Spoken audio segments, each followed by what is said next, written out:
Good morning, all dear students. You are most welcome in the online class in Bansur PG College, Bansur. BSc Part Third, Paper Solid State Physics. और solid state physics में हम बात कर रहे थे unit for super conductivity, जिसमें experimental features of super conductivity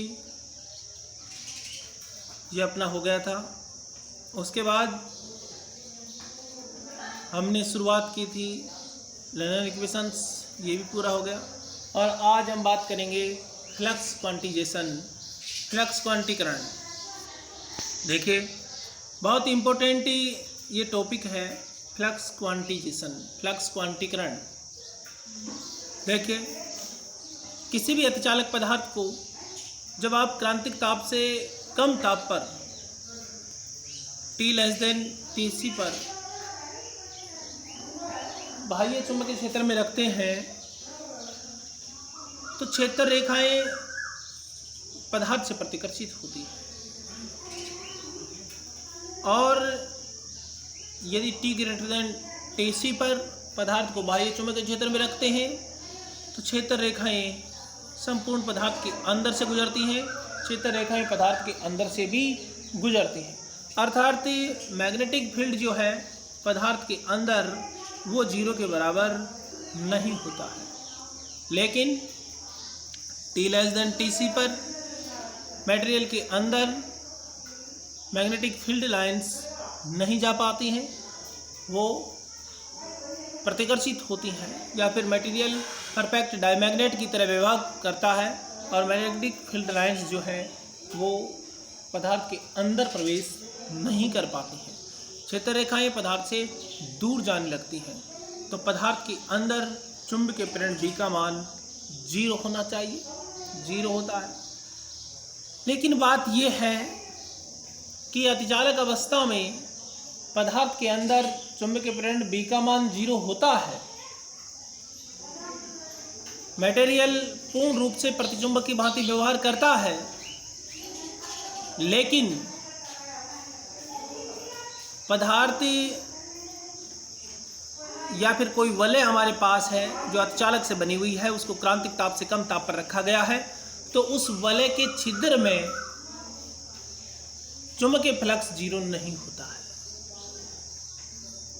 वलय के छिद्र में अभी भी मैग्नेटिक फ्लक्स बना रहता है, वो शून्य नहीं होता है।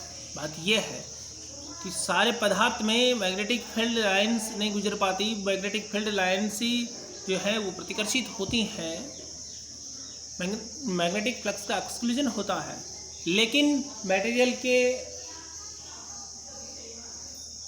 अंदर B = 0 होता है। कब? जब वो सुपर कंडक्टर है, T>TC पर उसको रखा गया है। पर बात ये है कि वलय का जो छिद्र है, उस वलय के छिद्र में जो मैग्नेटिक फील्ड पहले था वो अभी भी बना रहता है, वो 0 नहीं होता है। जैसे ये हमारे पास वलय है और इस वलय का ये जो छिद्र है, इस छिद्र में मैग्नेटिक फील्ड लाइंस या मैग्नेटिक फ्लक्स ये 0 नहीं होता। क्लियर? और इसका जो कारण है वो कारण है फ्लक्स क्वांटीकरण, फ्लक्स क्वांटिजेशन के अभिवाह क्वांटीकृत होता है, जिस वजह से वलय के छिद्र के अंदर चुंबकीय प्रेरण B का मान 0 नहीं होता है। इसको समझेंगे हम। देखिए, जो क्वांटम थ्योरीज हैं उनके आधार पर ये बताया गया कि वलय के क्षेत्र में पिंजरित चुंबकीय अभिवाह क्वांटीकृत होता है और ये H/Q के पूर्ण गुणज के बराबर होता है। और चुंबकीय अभिवाह के क्वांटीकरण का कारण यह है कि अतिचालक वलय के अंत परिधि पर गतिशील अतिचालन इलेक्ट्रॉनों के तरंग फलन की कला सतत परिवर्तित होनी चाहिए। जो अतिचालक पदार्थ हमारे पास है, उस अतिचालक पदार्थ की अंत परिधि पर जो इलेक्ट्रॉन हैं, जो सुपर इलेक्ट्रॉन्स हैं, जो मूविंग कर रहे हैं, गतिशील हैं, उनकी तरंग फलन की कला कंटिन्यूअसली चेंज होनी चाहिए, सतत रूप से परिवर्तित होनी चाहिए। और ये तभी संभव है जब अंतःपरिधि के अनुदिश तरंग फलन की कला का रेखीय समाकलन 2 पाई के पूर्ण गुणज के बराबर हो। तो यहाँ पर हम तरंग फलन की कला का रेखीय समाकलन करते हैं और उस रेखीय समाकलन को 2 पाई के पूर्ण गुणज के बराबर लिख देंगे। यदि ऐसा है तो फिर हम ये कह सकते हैं कि चुंबकीय फ्लक्स क्वांटीकृत है, अर्थात H/Q के पूर्ण गुणज के बराबर होता है। तो हमने लिखा line integral of a wave vector K dot dl, इसका इंटीग्रेशन हम कर देते हैं। तो closed integral K dot dl is equal to 2 pi n। चुंबकीय क्षेत्र की उपस्थिति में अतिचालन इलेक्ट्रॉनों का जो संवेग है वो संवेग H/K equal to m star Vs plus QA होता है, where is the vector potential. m star is the effective mass of the super electrons और K विवेक्टर है। तो H/K बराबर m star Vs plus QA, ये चुंबकीय क्षेत्र की उपस्थिति में अर्धचालन इलेक्ट्रॉनों का संवेग होता है। अब ये जो अतिचालन इलेक्ट्रॉन हैं जो गति कर रहे हैं तो ये धारा उत्पन्न करेंगे। इनके द्वारा उत्पन्न धारा घनत्व Js equal to Q NS Vs। Current density due to the super electrons equal to Js equal to Q NS Vs। यहाँ से आप Vs फाइंड कर सकते हैं, Js upon QNS m star से मल्टीप्लाई कर देंगे तो m star Vs equal to m star Js upon QNS। This is the value of m star Vs and we put the value of m star Vs in this equation, then we can find H/K। H/K equal to m star Js upon QNS plus QA, equation number 2। ये हमारे पास H/K की value आ गई। यहाँ से आप K की value ज्ञात कर सकते हैं, तो H/ का भाग दे देंगे तो K equal to m star Js upon QNS H/ plus Q upon H/A। और ये जो K की वैल्यू है यहाँ से उठा करके और आप रख देंगे इक्वेशन नंबर 1 में। तो closed integral K dot dl equal to 2 pi n, और यहाँ आप K की वैल्यू रख देंगे। तो वैल्यू रखने के बाद हमारे पास जो इक्वेशन आएगी वो ये आ जाएगी, closed integral K dot dl equal to m star QNS H/। Line integral Js dl plus Q upon H/, closed integral A dot dl, और ये सब 2 पाई n के बराबर है। हम जानते हैं कि पेंटेशन डेप्थ लैम्ब्डा से दूर पदार्थ में पृष्ठीय धारा घनत्व Js का रेखीय समाकलन 0 के बराबर होता है। ये 0 है, 0 के बराबर होता है। तो फिर इसको आप 0 कर देंगे तो Q अपॉन H का closed integral A dot dl equal to 2 pi n बच जाएगा, क्योंकि आपने line integral of current density Js dl का जो इंटीग्रेशन है इसको 0 के बराबर लिख दिया है। तो ये 0 हो गया, तो आपके पास Q अपन H का close integral A dot dl equal to 2 pi n बच जाएगा। यहाँ से यदि हम close integral A dot dl की वैल्यू ज्ञात करना चाहें तो फिर H कट को इस तरफ गुणा कर दो 2 पाई n से, Q का भाग दे दिया जाएगा। तो close integral A dot dl equal to 2 pi H cut upon Q। ये आपके पास एक इक्वेशन आ गई। और अब आप स्टॉक की कल पर में जानते हैं, जिसमें जो लाइन इंटीग्रल है इसको सरफेस इंटीग्रल में चेंज किया जा सकता है, और उस प्रमेय का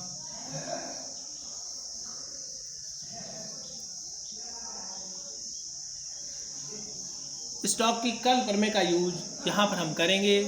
तो closed integral A dot dl equal to clause integral A की जगह curl of A, D L की जगह डी एस, तो curl of A D S. और आप जानते हैं कि the curl of the vector potential A is equal to the magnetic induction B, तो curl of A equal to B होता है। यहाँ इसकी जगह बी लिख देंगे तो ये आ जाएगा closed integral B dot D S. तो closed integral A dot D L equal to clause integral B dot D S, तो curl of A equal to B रखा, तो आपके पास closed integral A dot D L की value आ गई closed integral B dot D S. तो फिर अब आप इस इक्वेशन में closed integral A dot D L के स्थान पर closed integral B dot D S रख सकते हैं। अब इसकी जगह हम ये रखेंगे तो हमारे पास आएगा एन और 2 pi H cut upon Q. Closed integral B dot D S equal to N 2 pi H cut upon Q, ये इक्वेशन हमारे पास आ जाएगी। इसको और हम आगे यदि सॉल्व करें तो बाकी close integral B dot D S equal to N H cut upon Q, या फिर 2 pi H cut upon Q था, और 2 पाई एच कट को आप एच से लिख सकते हैं, तो हमने लिख दिया बी डॉट डी एस का close integration equal to N H upon Q. और आप जानते हैं कि जो मैग्नेटिक फ्लक्स है वो magnetic flux close integral B dot D S के बराबर होता है, तो इसको आप मैग्नेटिक फ्लक्स फाई से लिख सकते हैं। तो magnetic flux phi equal to clause integral B dot D S equal to N H upon Q.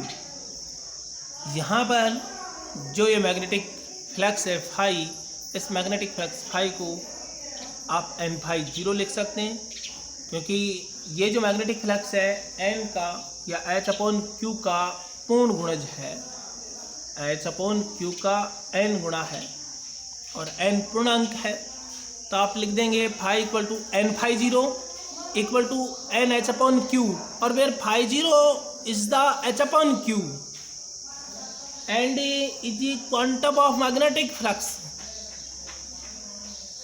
तो एच अपॉन क्यू फ्लक्स का एक क्वांटम है जिसके पूर्ण गुणज के बराबर है मैग्नेटिक फ्लक्स फाई।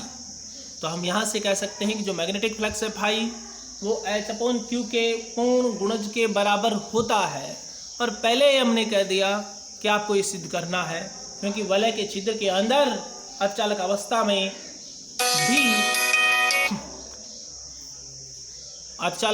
में भी चुंबकीय प्रेरण बी का मान 0 नहीं होता है वलय के छिद्र में, और उसका कारण था कि ये जो मैग्नेटिक फ्लक्स है ये क्वांटीकृत होता है। फ्लक्स का क्वांटिजेशन उसका एक कारण था। क्लियर? तो ये हमने देख लिया कि फ्लक्स क्या है, क्वांटीकृत है। तो phi equal to N phi zero equal to N H upon Q. अतः चुंबकीय अविवाह एच अपॉन क्यू के पूर्ण गुणज के बराबर होता है। अब 2-4 साइंटिस्ट थे, देवर, फेयरबैंक, डॉल और नेवार। ये 4 साइंटिस्ट थे, देवर, फेयरबैंक, डॉल और नेवार। इन चारों ने 1961 में स्वतंत्र रूप से बहुत सारे प्रैक्टिकल्स किए और उनके द्वारा ये ज्ञात किया कि चुंबकीय अविवाह के जो क्वांटम फाई है इसका मान एच अपॉन 2e के बराबर होता है। भाई अविवाह का जो क्वांटम है फाई जीरो, इसका मान हमने लिखा है एच अपॉन क्यू, लेकिन इन चारों साइंटिस्ट ने प्रैक्टिकल्स के द्वारा ये ज्ञात कर लिया और ये बता दिया कि ये मैग्नेटिक फ्लक्स का जो क्वांटम है फाई जीरो, इसकी वैल्यू एच अपॉन क्यू अर्थात एच अपॉन 2e के बराबर होती है। ये एक्सपेरिमेंटली फाइंड किया गया, एच अपॉन 2e।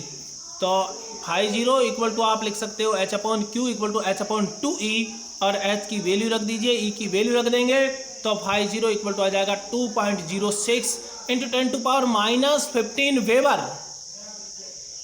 और चुंबकीय फ्लक्स के इस क्वांटम को हम फ्लक्साइड कहते हैं। क्या कहते हैं? फ्लक्साइड कहते हैं। और चुंबकीय फ्लक्स जो है इसे फ्लक्स के गुणा के रूप में होगा, इसका 2 गुणा 3 गुणा 4 गुणा 5 गुणा 10 गुणा जितना भी गुणा हो सकता है। अर्थात मैग्नेटिक जो फ्लक्स है वो इसके एक क्वांटम के पूर्ण गुणज के बराबर होता है, अर्थात phi equal to N phi zero या फिर आप लिख सकते हो n और h/2e, या फिर 2.06 × 10⁻⁻15 वेबर जो एक फ्लक्साइड है इसका n गुणा होगा टोटल फ्लक्स। यह है फ्लक्स क्वांटीकरण।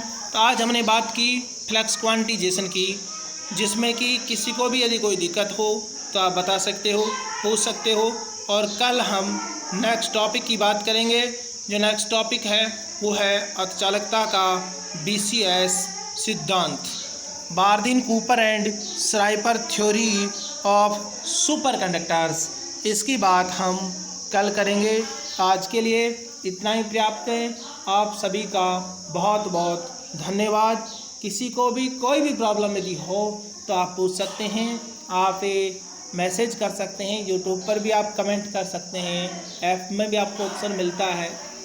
इसके अलावा यदि फिर भी आप यहाँ पर भी नहीं कर पा रहे हैं तो आप मुझे डायरेक्टली भी मैसेज कर सकते हैं, फ़ोन कर सकते हैं, कैसे भी आप संपर्क कर सकते हैं कोई भी प्रॉब्लम हो तो, क्योंकि ये यूनिट आपके लिए बहुत इम्पोर्टेंट है। आपका सिलेबस जो है 60% सिलेबस किया गया है अब की बार एग्ज़ाम के लिए, और 60% में आप इस यूनिट को अवश्य शामिल करें, क्योंकि बहुत ही अच्छी है, सिंपल भी है और एग्ज़ाम में से इसमें से सीधा क्वेश्चन भी आता है। तो इस यूनिट को आप अवश्य शामिल करें उनमें। तो यूनिट फर्स्ट को छोड़ देंगे, बाकी हम 3 यूनिट कर लेंगे, कोई दिक्कत नहीं है। तो ठीक है, फिर आज के लिए इतना ही। अब नेक्स्ट कल फिर मिलेंगे अर्धचालकता का BCS सिद्धांत के साथ। वैसे इस यूनिट में अब लगभग पूरी हो चुकी है, ज़्यादा कुछ नहीं बचा है और ये पूरी होने वाली है। तो बहुत बहुत धन्यवाद आपका। कल मिलते हैं नए टॉपिक के साथ, BCS theory of super conductors.